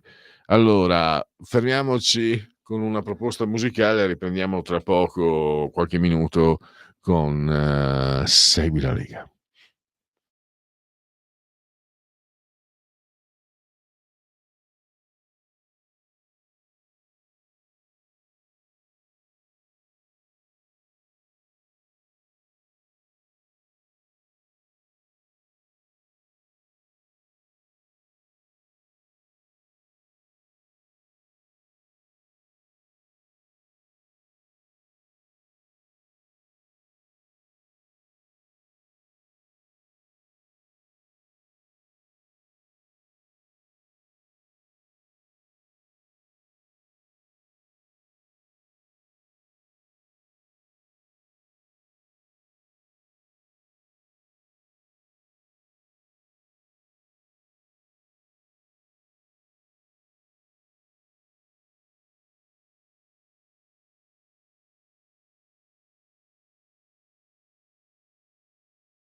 Sì, vi faremo sentire anche Mozart K550. Vi faremo sentire anche Mozart, ma adesso vi facciamo sentire la sigla della terza pagina e no, scusate, sono andato io. Vecius inseminis, i vecchi rinscemiti, è intraducibile. Andiamo con Segui la Lega, chiedo scusa ai nostri valenti tecnici. Segui la Lega è una trasmissione realizzata in convenzione con La Lega per Salvini Premier. È lunedì, quindi chiedo scusa, ho dato l'indicazione di una cosa e poi ne ho chiesto un'altra. Odiatevi per questo, l'odio non si estingue, si ama in fretta, ma si odia con calma, a lungo. È bello l'odio, vi tiene compagnia. Non date retta a quelli che vi dicono che non bisogna odiare, è una fesseria. Sono quelli che in realtà sono perfidi, vi odiano di nascosto. Dovete imparare a gestirlo, è chiaro, non devi farti dominare, ma odio, quando uno ti fa del male tu lo odi, di notte sogni di cavargli, di fare le peggio cose, e ti tiene compagnia, e poi probabilmente serve anche per non trascendere, non andare poi, tu uno tiene tutto, poi esplode e succede il disastro. Invece così pensare a tutta la vendetta, V per vendetta, fantastico, ve lo dico io. Ma questo non conta. Quello che conta di quello che vi sto dicendo invece è segui la Lega prima che la Lega segua te. È il sito scritto legaonline.it, un sito sul quale si possono fare molteplici cose. Innanzitutto potete firmare sul sito. C'è stato questo 2 giorni per sostenere le forze dell'ordine con le vostre firme ai gazebo. Adesso potete continuare a farlo comunque firmando qui sul sito legaonline.it, scritto legaonline.it. Segui la Lega prima che la Lega seguisca te alla Pellegrina o segua te alla Marciana. E poi ancora iscrivervi, è facilissimo, si versano 10 euro. Lo si può fare anche tramite PayPal, senza nemmeno vi sia la necessità che siate iscritti a PayPal. Poi il codice fiscale che vi verrà richiesto, gli altri dati e infine vi verrà recapitata la magione per via postale. Ma voi lo sapete, io mi permetto per esperienza diretta di consigliare, se di mezzo ci sono poste italiane ampi, profondi, scalorozzi, sinuosi e insinuanti gesti apotropaici alle femminucce, ai maschietti e a tutti i sessi previsti e anche a quelli non previsti, perché io sono molto inclusivo. La tessera Lega Salvini Premier. E poi ancora il gesto di determinazione civica, lo chiamo così, è il 2 per 1000, il tuo sostegno vale il 2 per 1000, una scelta libera a difesa dell'Italia in Europa. Nella tua dichiarazione dei redditi scrivi D43, non ti costa nulla. Guardate che è importante, perché da quando hanno tolto il finanziamento ai partiti la politica costa, e se vuoi fare politica di qualità non è che puoi pensare che le persone vivano di aria e di amore. Essere professionisti significa anche essere sul pezzo, no? Lavorarci sopra 8, 10, 12, 14 ore al giorno. E se non ci sono i soldi non lo si può fare. Se non lo si può fare, abbiamo un deteriorarsi della classe politica che stiamo vedendo, perché per esempio mi è venuto in mente adesso, da quando i 5 Stelle hanno combinato sta affare, per esempio tanti, soprattutto il singolo più che il partito in sé, il singolo parlamentare, senatore ma anche consigliere regionale, si candida e va tranquillamente. Questo devo dire la verità, è successo, ma nella Lega non è mai successo, è successo con i 5 Stelle stessi e a sinistra è successo spesso, anche qualcosina forse Forza Italia, ma no, non credo. Cioè questi parlamentari prendono tranquillamente tomo cacchio, come avrebbe detto il gigante De Curtis, chiedono che qualcuno vada a fargli l'addetto stampa gratis, Grazie. Allora è chiaro che chi va gratis vuol dire che non ha altri lavori, vuol dire che magari può essere ancora uno studente, vuol dire che uno che non ha il know-how culturale, professionale per svolgere quel tipo di incarico, e così lo svolgerà male, e così il parlamentare stesso farà pessima figura. Ecco perché è importante, per esempio, questo D43, questo 2 per 1000, perché se nelle casse dei partiti ci sono delle risorse, queste risorse possono essere impiegate per migliorare di più l'offerta, la proposta di quel partito stesso. Il D43 serve in un certo senso per sponsorizzare le vostre idee, affidandole alla Lega, perché questo chiaramente è un redazionale, quindi noi veramente con gioia indichiamo D43 nel tuo 2 per 1000, e poi appunto non ti costa nulla. La cosa più, diciamo, più determinante, forse più convincente, sono soldi che lo Stato, se li tiene lui, bontà sua, ci dà la possibilità con questa sigla di indicargli l'ambito nel quale spenderli. D43 per la Lega, quindi D di Domodossola, 4 come i Cavalieri dell'Apocalisse, 3 il numero perfetto. E poi andiamo agli appuntamenti proprio con loro, gli eroi della Lega, i suoi esponenti politici. Abbiamo domani alle 17:15. Guardate, c'è un bellissimo tris domani, dopodomani e giovedì, martedì, mercoledì e giovedì, sempre alla stessa ora, 17:15, sempre la stessa emittente, Sky TG24, sempre la stessa rubrica che si chiama Economia. Domani Edoardo Rixi, il vice ministro alle infrastrutture, appunto a Economia, 17:15, Sky TG24. Domani martedì, mercoledì 29, Massimo Bitonci, sempre 17:15, Economia, Sky TG24, che è il sottosegretario alle imprese. Quindi abbiamo 3 politici, sono politici ma sono anche tecnici, come lo è Alberto Gusmeroli, politico, sindaco di Arona e presidente della commissione attività produttive a Montecitorio. Lui lo potrete vedere o ascoltare sempre Sky TG24, sempre rubrica Economia, sempre alle 17:15. Alberto Gusmeroli, giovedì. E poi questo credo che questo era l'ultimo. Non mi ricordo più, non mi ricordo mai, non c'è una sigla di chiusura, togliamo condivisione intanto, e poi no, allora chiuso con Segui la Lega. Sinner, un altro campione che non sa stare al mondo, dopo la vittoria dell'Australian Open, Yannick fa attendere il Presidente della Repubblica Mattarella, che l'ha invitato al Quirinale per celebrare i successi del 2024 del tennis azzurro. Non lo so, devo decidere se andare o no, un po' di riposo, poi 100% testa al tennis. Dite a Sinner che al Quirinale non è Sanremo, quando arriva l'invito da parte del capo dello Stato si batte il tacco e si va. Perché? Questo secondo Dagospia non vedo perché. Cioè, che brutta roba. C'è chi è il capo dello Stato? Il padrone della mia vita, il mio signore padrone, ma stiamo scherzando? In una repubblica liberale, quando uno ti ordina una cosa senza nessun titolo, peraltro, tu la fai. Sì, perché gioca per la Coppa Davis. Se gli girano le balle e non gioca più per la Coppa Davis, tanti saluti. Dai.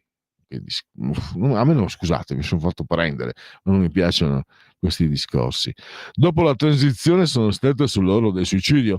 Carla Sofia Gascon, prima trans a essere candidata all'Oscar, raccontava, guardate che mi sembrava invece che era a parte, aspetta, qua io ho perso il filo. La trans è una persona che ha completato l'operazione, la sua trasformazione da uomo a donna, o è ancora un uomo che ha gli attributi da uomo ma si concia da donna? Perché non vorrei prendere fischi per fiaschi. Perché nella moglie del soldato c'era una trans che fu candidata, se non sbaglio, all'Oscar, ma non so se è la stessa roba, perché poi Trans, trans è dopo l'operazione, quindi quando è diventata donna, quindi la trans. Mentre se andate a vedere La moglie del soldato, il candidato si vede anche nel film, è una donna bellissima, ma con diciamo il cambio, con la leva del cambio. Scusate, non vorrei essere troppo volgare, però una donna bellissima, una bellissima interpretazione, un bellissimo film. Allora, chiudiamo questa parte, perché adesso entriamo nel super cinema, nel grande cinema, nell'Empireo, nell'Olimpo. Andiamo dalle parti di Stanley Kubrick. Scusate se poco. Pausa.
Va ora in onda, terza pagina.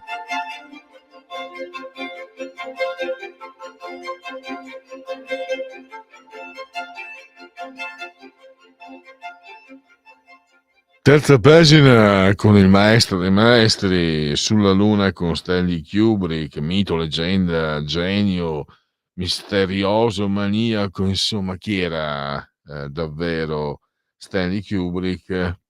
Lo scopriremo alla fine della lettura di Sulla Luna con Stanley Kubrick, editore Streetlib, 28 euro, 397 pagine, lo trovate online e lo trovate naturalmente in libreria. È un'indagine svolta da chi, tra l'altro è un ritorno ai nostri microfoni, è stato definito dal New York Times il maggior esperto italiano di Stanley Kubrick, e infatti cura l'archivio su Stanley Kubrick, stanleykubrick.it, il più grande database sulla vita e sulle opere del maestro. Intanto fatemi dare il bentornato e un grazie per essere qui ai nostri microfoni a Filippo Olivieri. Bentornato. Grazie a voi per l'invito di nuovo in trasmissione, è un piacere. Allora, quello che ho messo insieme, sinossi, materiali, eccetera, tra l'altro potete anche, ci sono insomma anche online del materiale che vi anticipa, è che lei ha svolto un'indagine, Filippo, su questo maestro eccezionale, e alla fine, dopo aver letto il libro, non guarderemo più Kubrick come prima. Lei mi sembra anche sfatta alcuni miti. Sulla Luna con Stanley Kubrick, il titolo è perché c'è questa leggenda che vorrebbe il maestro aver girato lui il falso allunaggio del 1969, del 20 luglio 1969. E io talmente ne ero così convinto, perché sapendo che ha usato lenti speciali per Barry Lyndon, primo e fino a 2 anni fa unico film girato con luce naturale, senza luce artificiale, ho pensato, lui ha fatto un favore alla NASA, la NASA gli ha fornito queste lenti incredibili, ma queste sono conclusioni mie. Allora, da dove partire? Davvero lei ha frequentato anche documenti inediti per arrivare a scrivere questo libro. Sì, possiamo partire da questa leggenda, che è proprio quella più pop, quella più famosa, e che ho preso appunto come spunto per il titolo del libro. Ovviamente siamo stati sulla Luna e Kubrick non ha girato l'allunaggio falso. Ci sono 2 versioni di questa leggenda, una hardcore che dice che non siamo mai stati sulla Luna e che è tutta una messa in scena girata da Kubrick, l'altra vede Kubrick come il regista di una sorta di piano B nel caso in cui o la missione fosse fallita o le trasmissioni non fossero andate a buon fine. Quindi c'era Kubrick fresco, regista di un film come 2001 di nello spazio, che poteva recuperare e salvare la faccia alla NASA con delle immagini impeccabili. E appunto questa leggenda, come raccontava lei, ci sono degli agganci nella realtà, ossia il fatto che la NASA ha mandato dei propri consulenti durante le riprese di 2001 di nello spazio per aiutare Kubrick a simulare l'assenza di gravità, oppure per avere dei progetti degli abitacoli delle astronavi del futuro. E c'è poi anche la leggenda degli obiettivi di Barry Lyndon, che furono sviluppati, questa in realtà non è una leggenda, è la verità, sono stati sviluppati dalla Zeiss per la NASA e Kubrick ne ha comprati 3, gli ultimi che erano rimasti, assicurandosi, diciamo, l'esclusiva di queste immagini così luminose che potevano essere girate solo con l'ausilio di questi obiettivi ultrasensibili. Chiaramente questa è una delle leggende, ce ne sono tante, il libro ne racconta circa 70 e mi sembrava interessante, ecco, andare a fare un'indagine su cosa c'è di vero dietro le tante dicerie che girano attorno al nome di Kubrick e ai suoi film, e andare anche a scoprire perché, che forse è la domanda più interessante, perché sono nate tutte queste leggende attorno a Kubrick, perché pensiamo a Kubrick in questa chiave mitologica, come un tiranno, come un burbero che maltrattava gli attori, che poteva fare quello che gli pareva, che aveva un potere assoluto, eccetera, eccetera, eccetera. Mi sembrava interessante, anche in quest'epoca così di fake news, post-verità, in cui è sempre più difficile districarsi tra i documenti, le interviste, mi sembrava utile andare a ripercorrere la carriera di Kubrick con dei documenti veri, quindi andare a ricercare le sue interviste. Non è vero, un altro mito, che non parlava mai con i giornalisti. Ho trovato 366 interviste che Kubrick ha dato nel corso della sua carriera, e per uno che ha fatto 13 film non sono poche. E quindi ho intervistato i collaboratori che hanno lavorato con lui. Ho fatto un'indagine, una ricerca per capire chi era davvero Kubrick, qual era il suo vero metodo di lavoro, e mi sembrava appunto utile, oltre che divertente, andare a sfatare i miti. Ecco, senza spoilerare nulla, ovviamente, qualche diciamo perché c'è la sorpresa, no? Alla fine, come conclusione, c'è una sorta di sorpresa. Ma volevo capire, allora, lei ha detto giustamente, domandiamoci perché questa leggenda. Questo, tutto sommato, io parlo per me, per carità. A me fa piacere credere nelle leggende su Stanley Kubrick. Per esempio, avevo letto, però non so se sia una leggenda o se sia vera, che lui adorava i gatti. Questo è verissimo. E che non potendoli portare con sé per un viaggio, li ha affidati a, non so se a un veterinario, a chi, una persona, praticamente scrivendo note per 20-30 pagine, spiegando tutto per quello. Non so se sia vero, ecco, è plausibile una notizia di questo genere.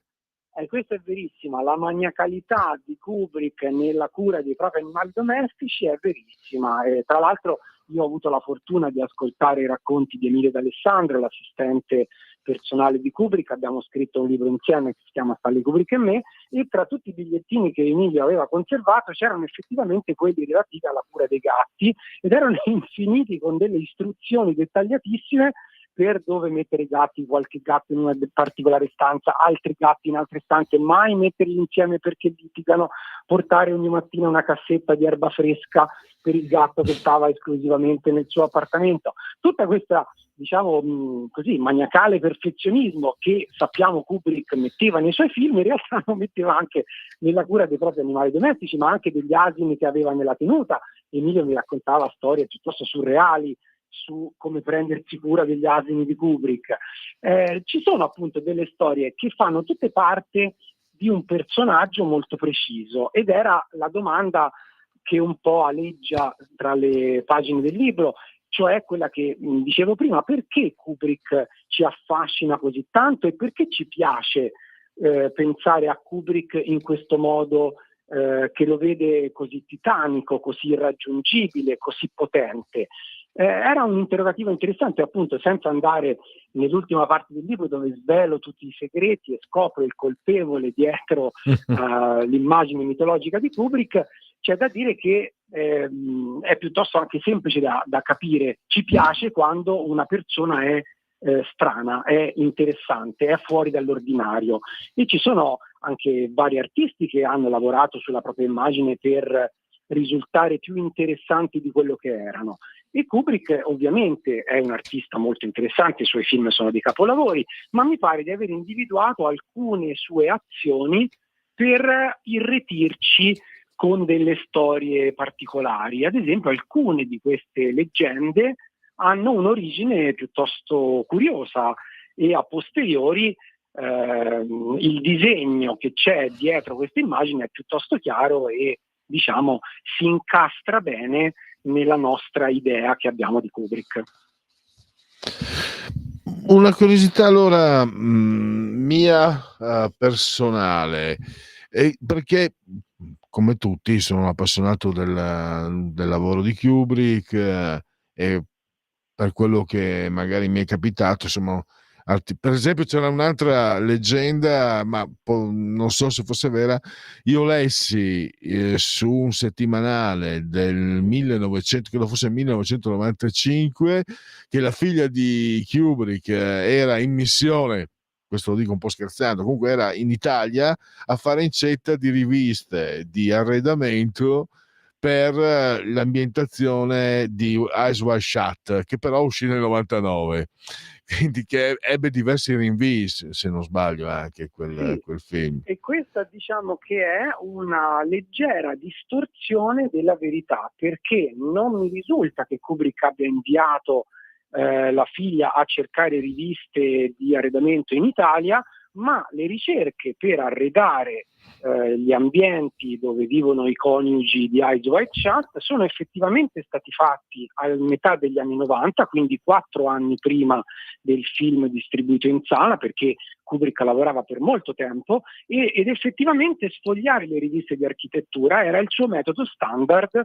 per trovare idee su come arredare i set cinematografici. Iniziò questo metodo durante Arancia Meccanica, quando per realizzare questi appartamenti un po' futuribili Kubrick si documentò con le riviste più avanzate di architettura e di interior design.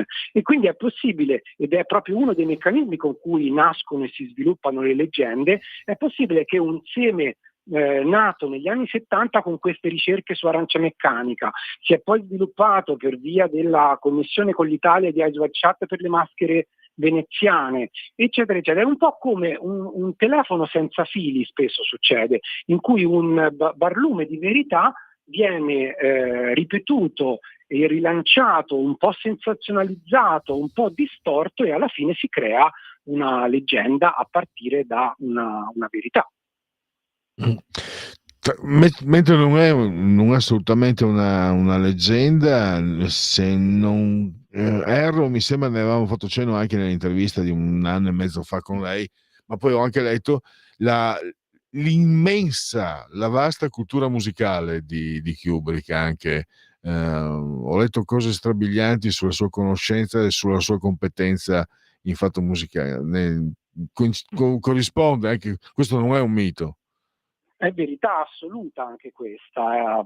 Credo che ne parlammo in occasione dell'uscita dell'altro mio libro, 2001 tra Kubrick e Clarke, discutendo della fatica di Kubrick nell'individuare le musiche adatte per il suo film di fantascienza. Ci sono documenti che comprovano che fondamentalmente contattò qualunque compositore all'epoca, da music concrete a compositori di avanguardia, musica classica, compositori originali, e nel nuovo libro c'è una storia relativa al compositore Alex North, con cui Kubrick aveva già lavorato per Spartacus, che doveva fare le musiche di 2001 di Odissea nello spazio.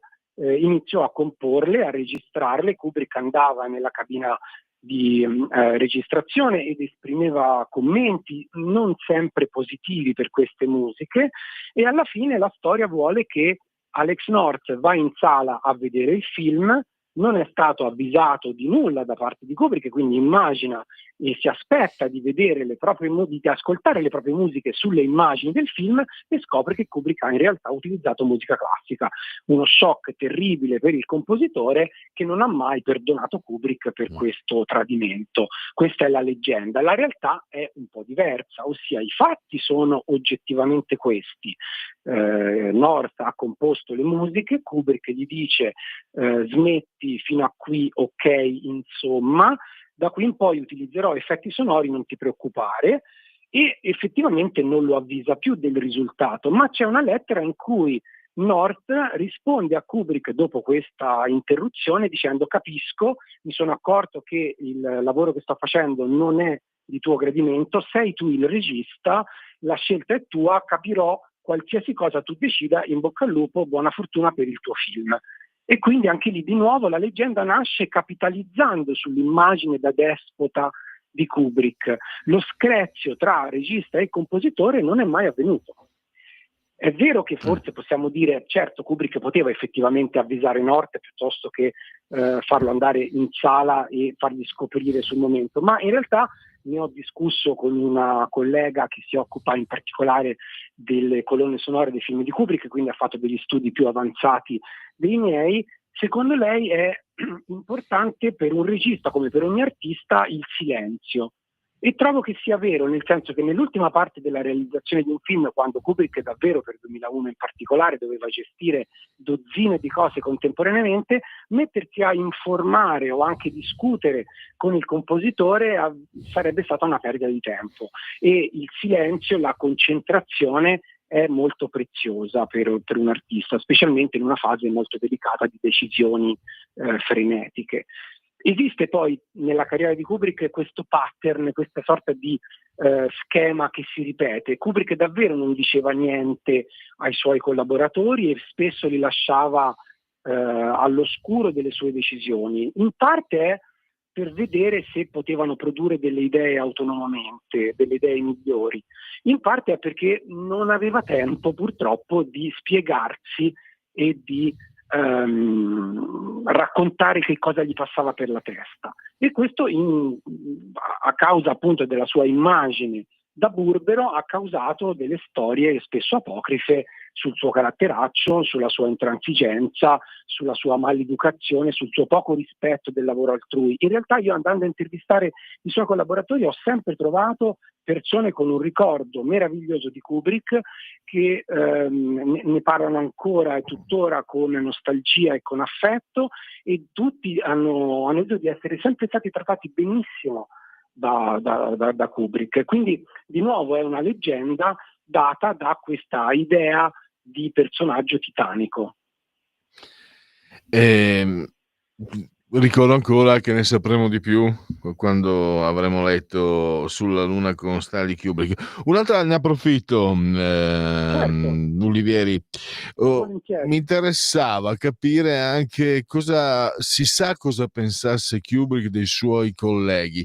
A me sembra, non vorrei ci fosse un ricordo fata morgana, di aver letto non molto tempo fa che c'era una specie di elenco di film che lui preferiva. Mi aveva colpito, c'erano anche 2 o 3 film di Fellini, se non sbaglio, c'era anche I Vitelloni. Sì. I Vitelloni di Fellini, La strada era un film che amava molto. Questa è una lista che Kubrick fece per un sondaggio che una rivista inglese fece fare ai vari registi nel 1963, ed effettivamente Kubrick scelse 2 film di Fellini tra i suoi 10 preferiti. Fellini era probabilmente una delle personalità artistiche che per Kubrick erano più interessanti insieme a Bergman. Esistono delle lettere che Kubrick ha scritto a Bergman. Emilio D'Alessandro mi raccontava di telefonate tra Kubrick e Fellini. Non era un regista, come spesso si dice, isolato dal mondo e alieno a conversazioni sul proprio mestiere. Ci sono molti registi, un altro è Burman, un regista inglese, che racconta di aver avuto una fittissima conversazione telefonica con Kubrick nel corso degli anni. Ridley Scott è un altro che si sentì telefonare dal nulla da Kubrick dopo Alien, perché Kubrick era rimasto colpito da questo film. Era un regista che in realtà intratteneva relazioni per la maggior parte delle volte telefoniche più che di persona, ma era assolutamente curioso ed interessato agli altri suoi colleghi. James Cameron, ad esempio, ha incontrato Kubrick nel 1994, quando stava finendo di fare True Lies, il suo film con Schwarzenegger, ed è anche interessante ragionare su delle connessioni che ci sono tra il film di Cameron, True Lies, e Eyes Wide Shut, il film che Kubrick stava preparando in quegli anni. C'è una scena in Eyes Wide Shut dove il bell'imbusto ungherese che cerca di sedurre Nicole Kidman, il loro dialogo è copiato pari pari da un dialogo che c'è in True Lies. Era un regista curioso del lavoro degli altri, prendeva quello che gli interessava, è rinomato che spinisse di domande chiunque per carpire i loro segreti, e anche questo di nuovo è un'immagine nuova e più vera del personaggio Kubrick rispetto a quello che normalmente viene scritto sui giornali. Possiamo quindi indovinare che Kubrick è un genio, senz'altro, che però come persona è stato anticipato dai suoi film. Ci facciamo alla fine, forse a tanti, lei appunto che ha svolto questa indagine, Olivieri, e ha costruito questo documento importante, no? Che non è il primo, poi ripeto, lei cura l'archivio, per questo libro ho letto che ha consultato anche audiovisivi che erano inediti, quindi tanto altro, tanto materiale nuovo. Mi permetto io non di arrivare a conclusione, ma quel che ho capito è che a noi tutto sommato piace pensare a Kubrick come ce lo siamo immaginato, perché l'idea di lui ce la siamo formata sui suoi film, perché personalmente... È proprio così. Infatti una delle difficoltà che avevo io con questo libro, che è un po' uno scoprire gli altarini oppure rovinare delle belle storie che ci siamo raccontati, era come fare a raccontare la verità rendendola accattivante tanto quanto la leggenda. La leggenda prolifera da sola perché è divertente, è interessante, è accattivante. Una volta la moglie di Kubrick disse: ma è ovvio che sui giornali mio marito viene raccontato in questo modo sensazionalistico. Se io dico che mio marito era una persona normale e noiosa, non mi riprende nessuno sui giornali. Appena dico che era un pazzo, ecco 12.000 articoli. È chiaro che la leggenda e la stranezza sono materia di news, sono più interessanti, e quindi la mia sfida era raccontare la verità del lavoro di Kubrick, raccontare il suo carattere che è altrettanto interessante del mito, ma va secondo me raccontato con una luce e attraverso una lente più vera, perché è stato uno dei artisti, non solo registi, proprio direi uno degli artisti fondamentali del Novecento, ed è bene inquadrarlo nella verità, nel modo in cui davvero lavorava, perché è utile capire un artista e bisogna fare una distinzione tra il valore dell'opera e chi è che l'ha realizzata. Secondo me è interessante scoprire il laboratorio del regista e magari anche imparare un po' da Kubrick, che ha fatto questi capolavori, vediamo davvero come li ha fatti, così possiamo probabilmente imparare delle cose nuove e apprezzare i film sotto una luce nuova e più vera. Anche perché vero, grande artista, ma è difficile disgiungerlo dall'idea dell'intellettuale anche, no? Al 2000, adesso in tempi di intelligenza artificiale, al 2000 che ha 56 anni, cioè diventa un messaggio da vederlo, da pensarlo domani, non pensarlo Esatto. Quindi... È la grandezza degli artisti che riescono in qualche modo a vedere il futuro. Questo è la statura titanica di Kubrick come artista, è assolutamente vera ed è indubbia. Io posso scalfire le leggende kubrickiane, ma il suo monumento è eterno, nel senso non sarà la mia indagine a scalfire il mito nel senso di importanza colossale che Kubrick ha avuto nella cultura occidentale. Quello è indubbio, anzi non avrei neanche scritto io vari libri su Kubrick se non pensassi che appunto è un vero mito nella storia dell'arte, in particolare del cinema. E dopo... Mi sembra però utile raccontarlo per davvero. Certo, e quindi ne sapremo di più. Sulla Luna con Stanley Kubrick, editore State Lib, 28 euro la brossura, 397 le pagine, lo trovate online e nelle librerie. L'autore Filippo Olivieri, lo abbiamo qui al nostro microfono, al nostro telefono, lo ringrazio ancora, a risentirci presto. Grazie a voi per l'invito, di nuovo è sempre un piacere, a presto. Andiamo a concludere velocemente, sono le 15 tonde, quindi perfetto. Non c'è tempo se non ringraziare Donna Sveva e Lorenzo il Magnifico, sotto il comando in regia tecnica, e tutti voi per aver scelto anche oggi Radio Libertà.